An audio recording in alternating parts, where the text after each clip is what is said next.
تو اب آئیے ذرا قرآن سے چند دلیلیں پیش کرنا چاہتا ہوں۔ بہت سے لوگ کہتے ہیں کہ کیسے امام کو مانتے ہو جو نظر نہیں آتے؟ مجھے تعجب ان پہ ہوتا ہے جو یہ مان لیتے ہیں کہ شیطان مردود نظر نہیں آتا، شیطانی طاقت ہے، گمراہ کر سکتا ہے۔ امام زمانہ رحمانی طاقت ہے، کیسے بغیر دکھے ہدایت نہیں کر سکتے؟ رحمانی طاقت ہے، اللہ سبحانہ و تعالیٰ کے نمائندہ ہیں، تو غیبت میں ہیں۔ اب غیبت میں کیوں ہیں؟ ہمارے بہت سے نوجوان سوال کرتے ہیں کہ آج امام غیبت میں کیوں ہیں، امام ظہور کیوں نہیں کرتے؟ میں سادہ سا فلسفہ پیش کروں گا، ایک سادہ سی مثال پیش کروں گا اپنے نوجوان بھائیوں کے لیے۔ آج یہ روشنی آپ دیکھ رہے ہیں، جو اسٹریٹ لائٹس ہیں، یہ جتنی بھی یہاں پہ روشنیاں ہیں، چراغاں ہے، لائٹ، اسٹریٹ لائٹ، یہ میونسپیلٹی لگاتی ہے، لوکل کاؤنسل ہوتی ہے، مختلف نام ہیں، انہوں نے ایک لائٹ لگا دی۔ کچھ، اب میں اصطلاحات جو استعمال کروں گا غور سے سنیے گا، کچھ نادان لوگ آئے، انہوں نے اس بلب کو، لائٹ کو توڑ دیا، تو میونسپیلٹی کہے گی کہ بھئی یہ ایک لائٹ توڑ دی گئی ہے، اس کی جگہ ایک اور لائٹ لگا دی جائے۔ کچھ اور نادان آئے، انہوں نے دوبارہ لائٹ کو توڑ دیا، وہ تیسری مرتبہ لگا دیں گے۔ ایک ایسا وقت آئے گا وہ کہیں گے اپنے ان نادانوں کو سنبھالو، جب تک کہ یہ نادان قابو میں نہیں آتے اب ہم اگلی لائٹ نہیں لگائیں گے، کیونکہ ہم لائٹیں اس لیے نہیں لگا رہے ہیں کہ توڑ دی جائیں، روشنی کے لیے بھیج رہے ہیں۔ اگر بات پہنچ رہی ہو، میں نے نور سے مثال اس لیے دی کہ ہم 12 اماموں کو نور مانتے ہیں۔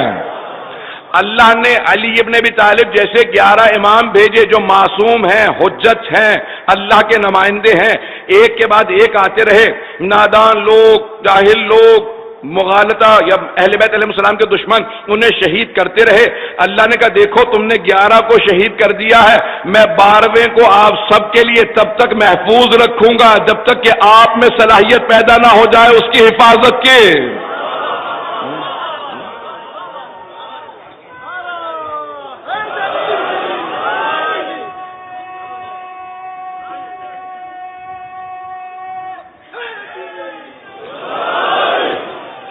میں جب تک اسے غیبت میں رکھوں گا جب تک کہ لوگ تیار نہ ہو جائیں اس کی حفاظت کے لیے۔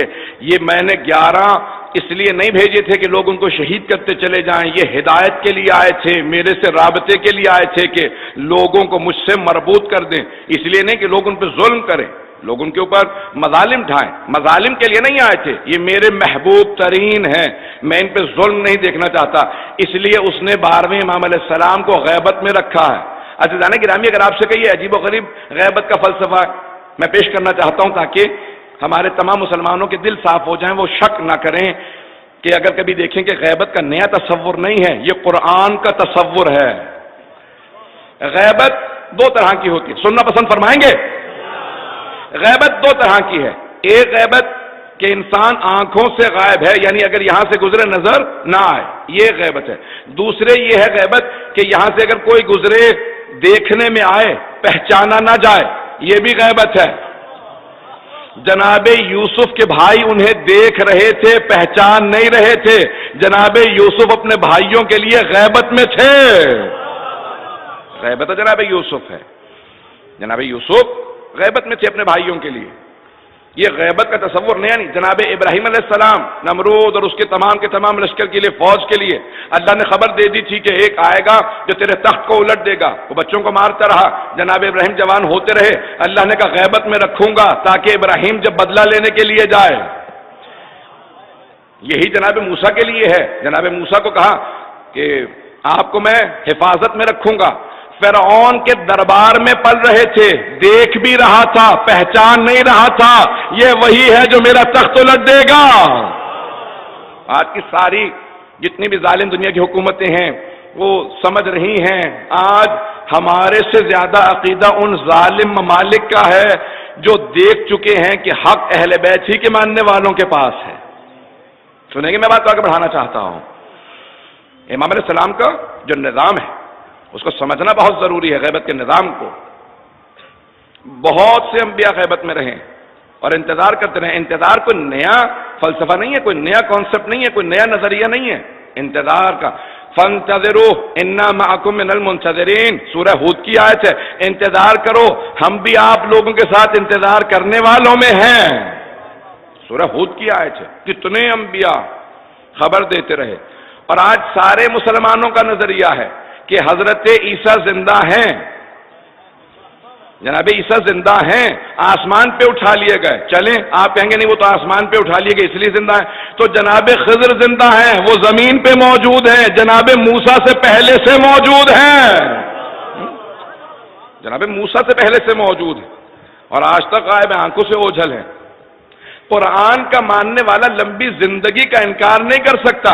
اللہ کہتا ہے 950 سال تبلیغ کی جناب نوح نے، 950 سال قبل طوفان، اس کے بعد بھی جب پوچھا گیا پیغمبر اسلام سے کتنی زندگی تھی جناب نوح کی، کہا 2500 سال، 2500 سال جناب نوح اسی زمین پہ رہے، زندہ رہے۔ کتنے اور انبیاء سے متعلق ملتا ہے جناب، ایک اور میں یہاں پہ جلدی سے اشارہ کر کے آگے بڑھوں گا، جناب عزیر قرآن کی روح سے انہوں نے سوال کیا، رب کیف تحیی الموتی، پروردگارا مردوں کو تو کیسے زندہ کرتا؟ اللہ نے کہا یہیں پہ سو جاؤ، تفصیل میں نہیں جاؤں گا، سو جاؤ۔ جب وہ سو کے اٹھے تو اللہ نے فوراً سوال کیا، قرآن میں سوال موجود ہے، کم لبثتا، کتنی دیر سوئے ہو؟ تو انہوں نے جواب دیا لبثت یوم اور بعض یوم، میں ایک دن سویا ہوں یا ایک دن سے بھی کم مدت سویا ہوں، ایک دن یا اس سے بھی کم مدت سویا ہوں۔ اللہ نے کہا بل لبثت 100 عام، نہیں تم 100 سال سوتے رہے ہو، اب شک نہ کرنا میں مردوں کو کیسے زندہ کروں گا؟ وہ نہ کھا رہے تھے، نہ پی رہے تھے، نہ چل رہے تھے، ایک مقام پہ سو رہے تھے، 100 سال تک قرآن کی روح سے زندہ رہے، قرآن کی روح سے امام زمانہ چلتے بھی ہیں، پھرتے بھی ہیں، نماز بھی پڑھتے ہیں، آتے بھی ہیں، جاتے بھی ہیں، مدد بھی کرتے ہیں، دشمنوں کو شکست بھی دیتے ہیں۔